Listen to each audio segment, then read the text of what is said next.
그럼 언제 이재명 대표 문제가 올 거냐면 이재명 대표가 피선거권 박탈되는 형을 받는 것 자체가 아니라 그것 때문에 여론조사에서 경쟁력이 떨어져서 이게 민주당 지지층도 이재명 갖고 될까 안 될 것 같은데 아까 뭐 이제 29%까지 갔는데 이게 다시 20% 밑으로 떨어진다 그러면 계속 추세적으로 하락하면 대안을 모색하는 거죠. 야 이거 안 된다. 이재명으로 못 이긴다. 그러면 이제 그때부터 거론되겠죠. 그러니까 그 유무죄가 중요한 게 아니라 그것으로 인해서 지지율에 영향을 미치느냐 안 미치느냐가 중요한 겁니다.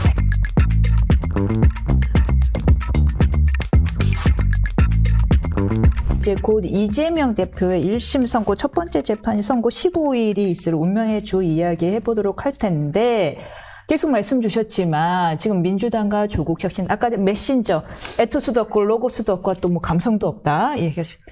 지금 이재명 대표에게서도 그런 모습을 못 보였기 때문에 탄핵 열기가 불이 안 붙여졌다라고 분석을 하셨으나 요즘 얼마 전에 이재명 대표의 장내 지도자 선호도가 29%로 올랐습니다. 이게 뉴스거리더라고요. 이것이 이렇게 올라갔다는 건 그동안 지지부진했는데 드디어 이재명 대표 올라가기 시작했습니다. 저는 뭐 선거가 다가오고 있기 때문에 네.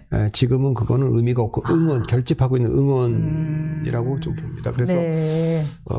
어차피 민주당 지지층들은 이게 법정에서의 싸움이 아니고 여론전에서의 싸움이다라고 보고 있기 때문에 여론을 최대한 끌어올리고 있는 그런 이제 자기 집회도 하고 있는 거 아니겠습니까? 근데 그런 것들이 이번에 예산도 보면 검찰 예산은 대거 딱 자르고 법원 예산은 다 주고 그리고 왜냐하면 그건 윤석열 대통령과 한동훈 그 대표가 검사 시절에 대법원을 그냥 쫙 수사를 했지 않습니까? 그거에 대한 것도 있고 그래서 천상 이거는 법리의 문제가 아니라 그 기관 간의 역학관계 그다음에 여론전으로 끌고 가고 있는데 그러나 이제 우리는 미국하고 좀 달라서 미국은 검찰이나 이런 데가 선거에 별로 개입을 안 하니까 그게 트럼프가 되잖아요. 근데 우리는 그런 게 아니라 한국은 이제 전직 대통령들도 감옥에 굉장히 많이 갔던 나라이기 때문에 이런 문제에 대해서 민주당이 지금 큰 소리를 쳐왔지만 굉장히 좀 부담이 될 거예요. 그 민주당의 장애 여론전을 위한 총 결집을 의식을 한다면은 사실 재판부 입장에서 안 그래도 이게 생중계 하냐 마냐 아직 결정을 못 내리고 고심 중인 걸로 알고 있는데 생중계 이거 재판부 입장에서 굉장히 고민되겠어요. 근데 이런 거 생중계하는 경우가 있어요? 주로 대법원 판결만 생중계를 저도 했죠. 1심 생중계가 왜 지금 논의가 되고 있는지조차 대법원은 여러 가지로 좀 이재명 그때 대표 사건도 생중계가 됐었고요. 그거 말고도 여러 개 아주 중요한 쟁점에 대해서 생중계하는 경우가 있죠. 저도 재습관도 한번 한 적이 있었고요. 그래서 그거는 1심에서는 저는 비현실적인 얘기라고 보고요. 네. 저는 계속 얘기가 이게 선거법인데 우리가 다 아는 얘기지만 성남시장 시절까지는 김문기 씨를 몰랐다 하는 거 백현동 관련된 건 국토부에 압력으로 했다 이런 얘기인데 어쨌든 이게 이제 그 양형을 다투지 않고 지금 유무죄를 다투고 있기 때문에 반성을 인정하지 않으니까 반성하지 않죠. 그것이 양형에 어떻게 반영될 거냐. 근데 이거 선거법은 100만 원 이상형이면 당선 무효형이고 국회의원 당선 무효형이고 피선거권 박탈이거든요. 물론 대법원까지 가야 됩니다만. 근데 이건 사건 구조가 굉장히 단순해서 금년에 이제 1심이 이제 위증교사나 둘 다 나오게 돼 있잖아요. 이렇게 나오면 이거는 2심도 빨리 나올 수밖에 없을 거예요. 복잡한 게 별로 없어요. 민주당 사람들은 이렇게들 예상하더라고요. 김문기 건은 무죄 나올 가능성이 더 큰 것 같은데 백현동 건은 좀 너무 명확해서 판대까지 들고 너무 명확해서 그는 유죄 국정감사장에서 했던 거죠. 의도성이 좀 있죠. 그렇기 때문에 유죄 나올 가능성이 더 많으나 아마 1심에서 한 150만 원에서 200만 원 나오기를 기대하고 그리고 난 다음에 2심에서는 잘못했습니다. 그래서 깎아서 100만 원 이하 나오기를 이제 최상의 시나리오로 보고 있더라고요. 근데 저는 이제 법조인으로서 의아한 게 지금 말씀하신 것처럼 지금껏 유무죄를 그렇게 밝혀놓고서 2심에서 잘못했습니다. 이 작전이 어떻게 성립될 수 있을까? 그러니까 저는 이 두 사건은 좀 일찍부터 양형을 다투는 문제로 갔어요. 전략적으로. 근데 이게 만일에 100만 원형 밑으로 나오면 다행이겠지만 그 이상으로 나오면 이미 심리적으로 타격을 받는 거고 예. 이후에 쭉 오는 재판들 있잖아요. 그 대장동, 백현동, 그다음에 성남 FC, 대북 송금 사건 이런 거에도 영향을 미칠 거예요. 그러니까 실제로 그 뒤에는 유무죄를 다툴 수밖에 없어요. 왜? 그거는 그러니까요. 되면은 유죄면 엄청난 그걸 잘못했습니다가 중형이잖아요. 어떻게 그 대북 송금 사건만 예. 해도 이화영 부지사가 지금 9년을 넘는 형을 지금 받아놓고 있고 맞습니다. 백현동 건도 그 김민섭이라는 분이 5년형이 2심까지 확정이 돼 있는 거예요. 그러니까 지금 대장동도 지금 배임을 다투고 있어서 그렇지. 예. 그래서 이거는 뒤에도 영향을 미칠 수가 있기 때문에 요 앞에 문제는 그래도 양형을 좀 다퉈서 조금 정치적으로 승리할 수 있는 그런 걸 했었어야 되는데 저는 뭐 법조인이 아니니까 잘 예상을 못 하겠어요. 아니요, 맞는 말씀이세요. 1심에서 양형을 다퉜어야 2심에서도 죄송합니다. 깎아주세요. 100만 원 이하 99만 원이라도 나오게 해주세요. 소리를 하는데 정치인이고 우리나라에서 거대 야당의 대표인데 1심에서 유무죄 다투다가 2심에서 어떻게 양형을 다투겠습니까? 물론 이제 민주주의에 관한 얘기를 네. 할 때 대통령 후보 쯤에 비중 있는 분이 100만 원 이상형으로 피선거권 박탈하는 게 맞냐라는 얘기를 할 수 있지만 그거는 이제 현재 우리가 만들어진 그 법안에서 움직이는 거니까 미국은 아예 처음부터 만들 때부터 그렇게 만들었기 때문에 설계를 그렇게 했죠. 민주주의 처음에 만들었기 때문에 정치 보복이 두려워서 안 내려올까봐 대통령이 어떻게 하면 평화적으로 내려올 수 있게 하느냐 여기에 집중하다 보니까 이렇게 된 거고 그런 점이 좀 있어서 민주당도 지금까지는 그 여당의 문제, 대통령의 위기, 뭐 명태균이라든가 뭐 그런 지지율 떨어지고 윤한 갈등 이런 게 지금까지 드라마였지만 이번 주 지나고 나면 동상이몽들이 많을 어떻게 거예요. 될 15일까지도 쭉 가면서 네. 이게 안 좋으면 민주당한테 안 좋으면 드라마가 또 다시 이제 민주당 드라마가 상영되는 거기 때문에 그 드라마의 시놉시스를 예상하신다면요? 저는 뭐 전혀 예상을 못 하겠어요. 다만 이제 길게 가면 그때도 말씀드렸지만 이재명 대표가 정말 최악의 경우 둘 다 당선 피선거권 박탈되는 형을 받으면 그건 국민의힘에 과연 좋은 걸까? 왜? 그래서 2심까지도 유지가 돼. 그럼 정말 좋은 걸까? 그럼 일각에서는 대법원에서 빨리 판결해라. 그럼 판결되면 이재명 대표가 출마 못하는 상황이 올 텐데 그럼 그건 정말 좋은 걸까? 좋은 걸까? 왜? 다른 후보가 나오면 그래 그 이재명 대표는 거짓말한 것 때문에 국회의원직도 그만두고 그다음에 뭐 대통령도 못 나오는데 그럼 윤석열 대통령하고 주변의 사람들은 다 공정하게 했느냐 이러면서 중도층이 그 정권 재창출에 정권 교체 표를 던질 수도 있기 때문에 꼭 유리한 거냐. 그때 가면 일각에서 대법원 판결하지 말고 2심까지 판결한 상태에서 이재명 후보를 그냥 끌고 가서 선거하는 게 낫지 않느냐 이럴 수도 있기 때문에 그건 잘 모르겠고 둘 중에 하나가 또 이제 당선 무효형이 나올 수가 있죠. 피선거권 박탈돼서 그 둘 다 또 살아날 수 있는 가능성이 있기 때문에 지금은 전 잘 모르겠어요. 근데 일단 다음 주 우리가 이 시간에 할 때는 15일 결과를 보고 하니까 예. 할 수가 있겠죠. 그때는 좀 더 구체적인 이야기를 할 수 있을 것 같은데 지금 이제 계속해서 장애 집회에 힘을 모으고 있는 민주당 분들 낮에는 집회 가면서 밤에는 지금 다른 생각 가지고 있는 분들이 슬슬 나타나기 시작할 거란 말이에요. 그렇다면은 지금 여러 가지 경우의 수들이 있을 텐데 예상되는 분들, 이재명 대표의 대안으로서 예상되는 분들 지금 어떤 분들이 조금 움직일 수 지금은 좀 있을까요? 이런 얘기 같아요. 그러니까 그렇습니까? 지금은 뭐 이재명 대표가 1심에서 유죄가 나와도 네. 둘 중에 하나가 나와도 민주당은 당장은 그 얘기할 수 있는 분위기가 아닐 거예요. 근데 김동영은 김동영, 김경수 이 두 분이 독일에서 만났다는 얘기도 있지만 민주당은 이미 지난 총선을 거치면서 이재명이 민주당으로 다 바뀌었기 때문에 지금까지도 그래왔듯이 둘 중에 하나든 둘 다 당선 무효형이 그러니까 피선거권 박탈형이 나와도 아마도 크게 흔들리지 않고 그냥 이재명 중심으로 갈 거예요. 그래서 다만 내부에서는 얘기가 나오겠죠. 그거는 제가 계속 비유를 들기를 미국 민주당의 바이든 대통령 같은 거 비슷하다. 바이든 대통령이 인지장애가 있다는 얘기가 계속 있어서 빨리 후보 사퇴해줘야 된다는 얘기가 있었는데 그렇죠. 계속 갔잖아요. 그러다가 결국 TV 토론에서 딱 현타가 온 거죠. 지는 그림이 확 나타나니까. 그럼 언제 이재명 대표 문제가 올 거냐면 이재명 대표가 피선거권 박탈되는 형을 받는 것 자체가 아니라 그것 때문에 여론조사에서 경쟁력이 떨어져서 이게 민주당 지지층도 이재명 갖고 될까 안 될 것 같은데 아까 뭐 이제 29%까지 갔는데 이게 다시 20% 밑으로 떨어진다 그러면 계속 추세적으로 하락하면 대안을 모색하는 거죠. 야 이거 안 된다. 이재명으로 못 이긴다. 그러면 이제 그때부터 거론되겠죠. 그러니까 그 유무죄가 중요한 게 아니라 그것으로 인해서 지지율에 영향을 미치느냐 안 미치느냐가 중요한 겁니다. 되게 중요한 말씀을 해주셨어요. 대표님의 명저 있지 않습니까? 강한 것이 옳은 것을 이긴다. 많은 유권자들은 약한 대표를 악한 대표보다 더 싫어하는 것 같아요. 약한 대표에 대한 지지는 쉽게 하지 못하는 것 같습니다. 그게 이제 현대 이제 제가 이제 강한 것이 옳은 것을 이긴다라는 책을 쓸 때 그 트럼프 당선자도 이제 그런 유정이 하는데 왜 강한 사람이 옳은 사람, 그러니까 좋은 사람을 이기느냐 이 얘기에 대한 제 고민이에요. 그게 좋은 사람, 그 차이는 뭐냐면 강한 사람이라는 거는 한 목적적인 사람이고 좋은 사람은 합리적이에요. 근데 사람이 합리적이라고 얘기하는 거는 장점이 많습니다. 장점이 많은데 치명적 약점이 있는 거예요. 이 정치라는 데서. 대신에 강한 사람은 너무 많은 단점이 있어. 너무 많은 단점이 있는데 결정적으로 강한 강점이 있는 거예요. 재밌어요. 그래서 트럼프 같은 분은 우리가 평가할 땐 이런 얘기를 하죠. 역대 미국 대통령의 나쁜 점.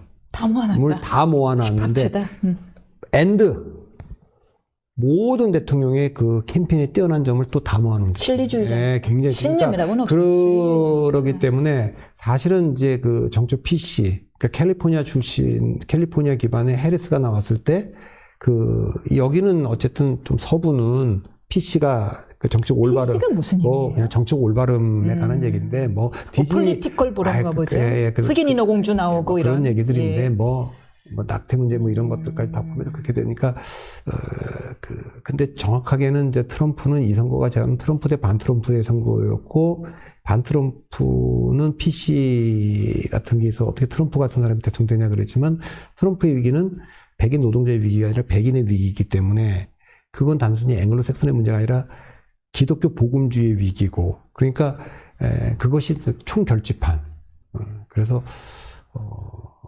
선거가 됐기 때문에 그거를 트럼프가 영민하게 알아서 미국인들이 두려워하는 게 뭔지를 알기 때문에 굉장히 그 노골적으로 선동을 했고 그게 먹혔어요. 근데 민주당은 좀 2016년도에도 그걸 한번 당했는데 그거보다 더 강하게 얘기하는데 역시 바이든 대통령이 좀 일찍 포기했어야 되고 민주당을 경선판을 만들어줬어야 되는데 그걸 못했고 해리스가 지금 이 판에서 미국 와스프의 나라인 미국이 갖고 있는 두려움을 해리스가 돌파하기에는 해리스는 너무 좀 진보적인 분이에요.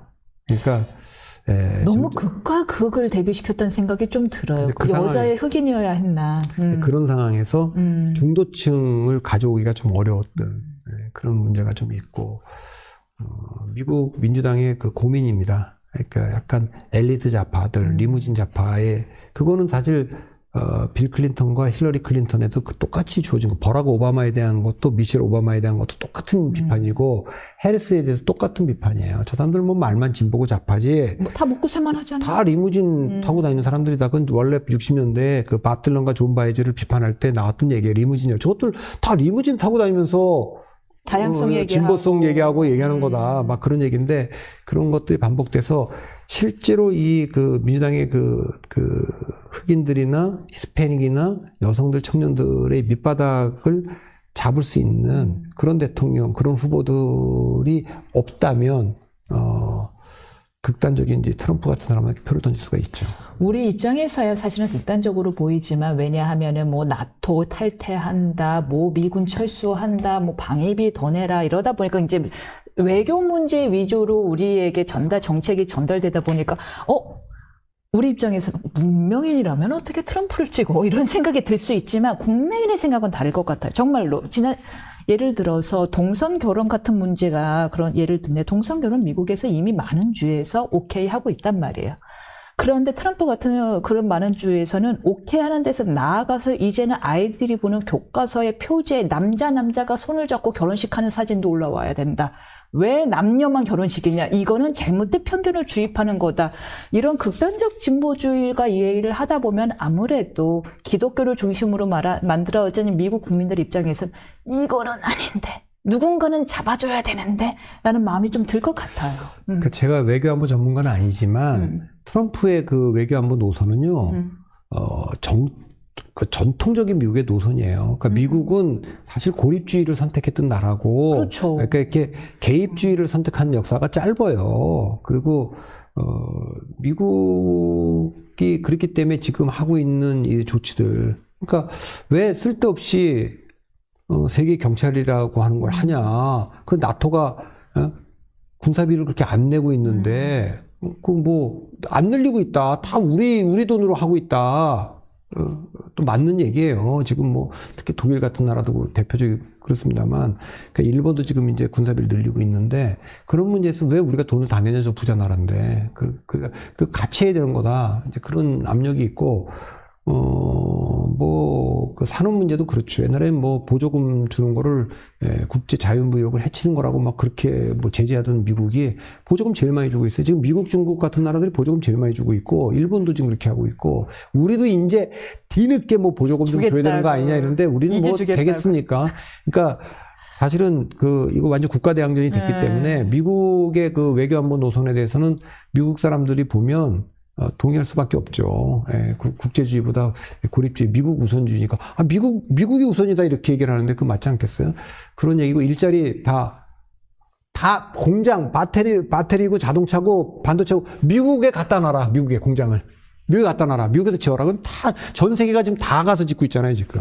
여기 저항하는 나라가 없어요. 우리는 그러면 뭐 미국 당신들하고 안 하고 우리는 중국하고 하겠다. 이런 나라가 없어요. 다 가지.